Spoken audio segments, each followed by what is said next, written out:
In the vibrant village of Anloga, Ghana, there lived a young man named Kofi. Kofi was known for his striking beauty, particularly his long, thick dreadlocks that cascaded down his shoulders like a river of midnight. His hair was the pride of the village, admired by all, with young men envying its fullness and women weaving tales about its charm. Kofi's father, Kwame, was a gentle soul who cherished his son. Every evening, Kwame would sit with Kofi, combing his dreadlocks with care, saying, "Kofi, your beauty is a gift, but your heart is your true strength." Tragedy struck when Kwame fell gravely ill. Kofi sat by his father's side, clutching his hand, tears streaming down his face. "Papa, will you be well again?" he asked, his voice trembling. Kwame, weak but warm, touched Kofi's cheek and whispered, "Stay kind, my son. That is your greatest treasure." With those words, Kwame closed his eyes forever. Kofi was left alone, his heart heavy with grief.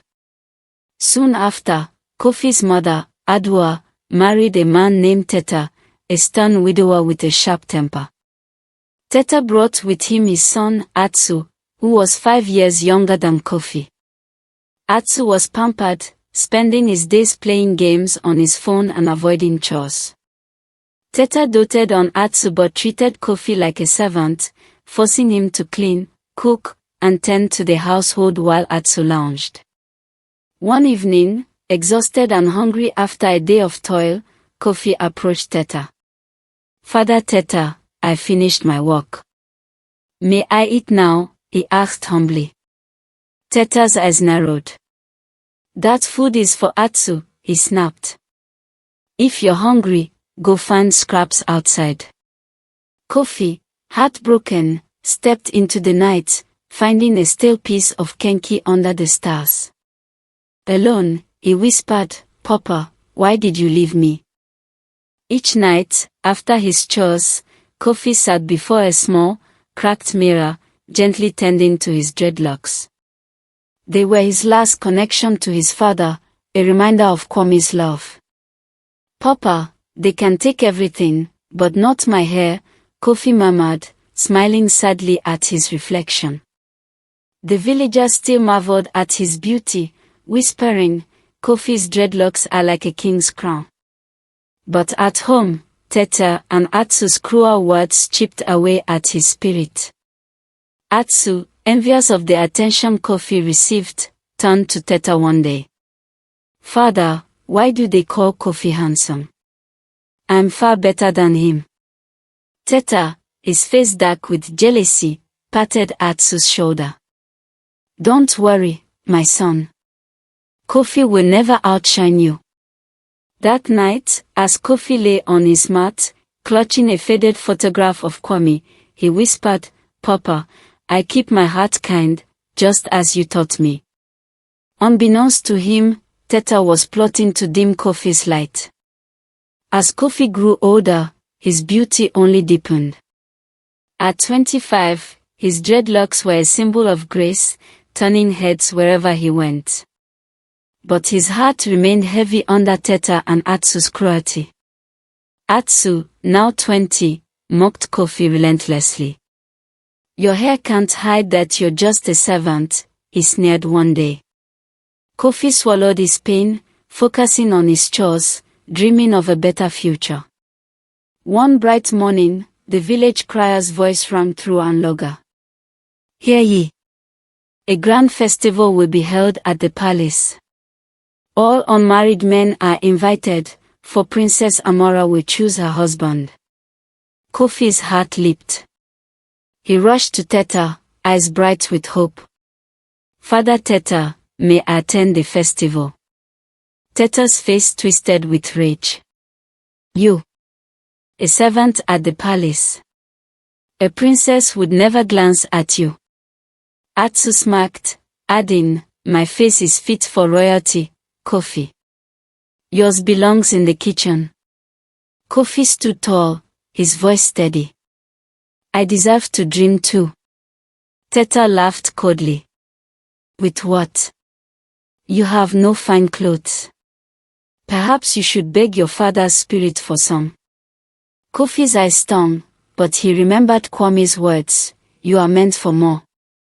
That night, as Tete schemed to keep Kofi from the festival, Kofi lay awake, dreaming of dancing under palace lights, holding fast to his father's photograph. The day before the festival, Kofi worked tirelessly, cleaning and cooking under Tete's harsh commands. Scrub those pots again. Tete barked. Kofi obeyed, his hands aching but his spirit unbroken. By evening, exhausted but hopeful, he whispered, I did it. Nothing can stop me now. But Tete, watching from the shadows, muttered, you think you're better than Atsu. I'll show you. That night, as Kofi slept deeply, Tete crept into his room, a pair of shears glinting in his hand. With a wicked grin, he cut Kofi's dreadlocks, snip by snip, until his head was bare. Tete whispered, let's see if the princess wants a bald fool like you. The shears flashed under the moonlight, and Kofi's precious hair fell to the floor. Morning came, and Kofi awoke to a nightmare. He touched his head, gasped, and screamed, my hair. It's gone. Tears streamed down his face as he saw the scattered dreadlocks. Why, he sobbed, collapsing. Tete stood at the door, sneering. Go to the festival now, Kofi. Let them laugh at you. But Kofi, clutching the floor, remembered his father's words, your heart is your true strength. Wiping his tears, he whispered, you can take my hair, but not my spirit. Kofi ran to his friend Ibo's house, tears blurring his vision. Ibo, please help, he cried, showing his bald head. Tete cut my hair. Ibo embraced him. Your hair was beautiful, Kofi, but your heart is stronger.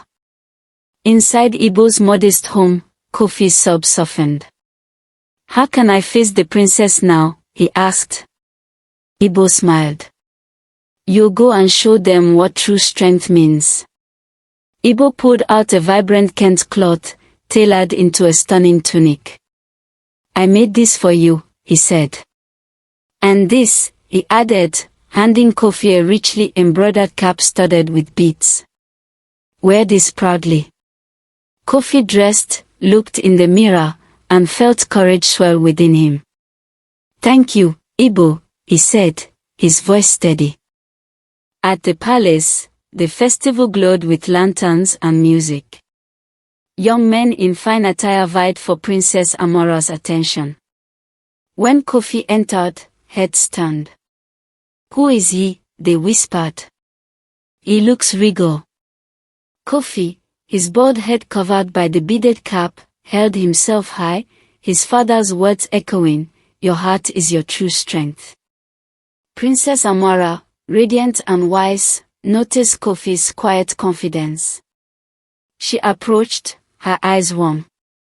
Will you dance with me? She asked. Kofi, heart racing, nodded. They moved gracefully, the crowd watching in awe. What is your name? Amora asked. Kofi, he replied softly.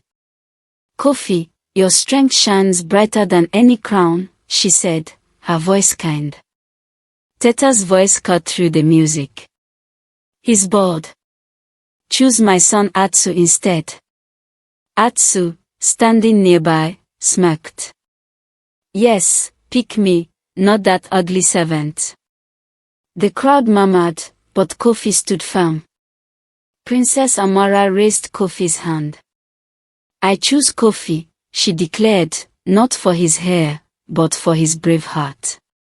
The crowd erupted in cheers. Tete's face paled, and Atsu's jaw dropped. Amora knelt before Kofi. Will you marry me? She asked. Tears of joy filled Kofi's eyes. Yes, Amora, I will, he said, smiling. The palace rang with celebration.